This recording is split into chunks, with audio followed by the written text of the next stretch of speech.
3 रोज पहले जो करीरी बारामूला में ऑपरेशन हुआ था, जिसमें 3 दहशतगर्द मारे गए थे, उसमें नॉर्थ कश्मीर का लश्कर तौबा का सबसे बड़ा जो कमांडर लश्कर तौबा का सजाद हैदर मारा गया था, जिसके साथ उसका पाकिस्तानी साथी उस्मान मरा था और लोकल साथी अनायतुल्लाह उसमें मारा गया था। ये एक 2-3 ग्रुप थे जो मिलकर के आपस में काम करते थे लश्कर तौबा के।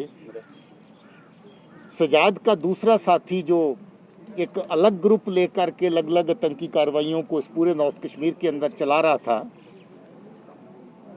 उसका नाम नासिर था, जिसको नासिरुद्दीन भी कहते हैं, जिसको अबू साद भी कहते हैं।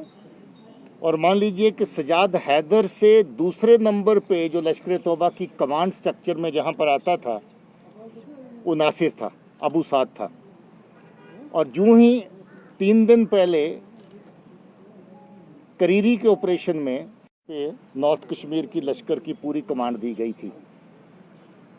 और जिस तरीके से उसका साथी सजाद का उस्मान चलता था, इसका साथी साथ में यहाँ पर जो आतंकी कार्रवाइयों को चलाने के लिए इसके साथ हमेशा रहता था, वो दानिश भाई था।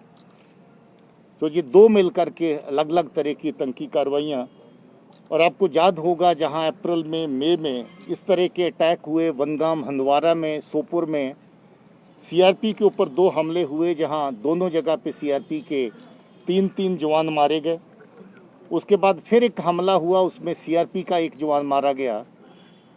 उसके अलावा एक अटैक में हमारा एसपीओ शहीद हुआ और उसके साथ एक सिविलियन की भी डेथ हुई।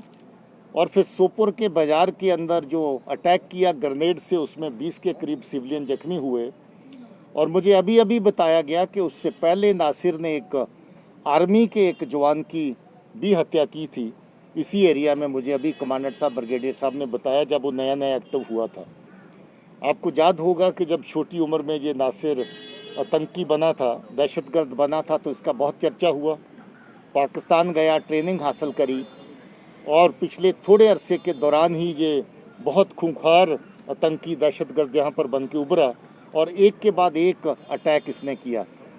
आपको ये भी याद होगा, आपकी नॉलेज में, आपकी शेयरिंग में आया कि नहीं आया, जो सोपुर में अटैक इसने किया था उसकी लाइव वीडियो हमारे पास मौजूद थी, जो कुछ मीडिया सर्कल्स में भी गई होगी। कैसे नाका पार्टी के ऊपर इसने बिल्कुल पीछे आकर के, जहाँ गाड़ी की खिड़की खुली थी उसके पीछे बैठ कर के पोजीशन लेकर के अटैक किया और उसके अंदर 3 सीआरपी के लोग मारे गए थे। अगर आप लोग देखना चाहेंगे तो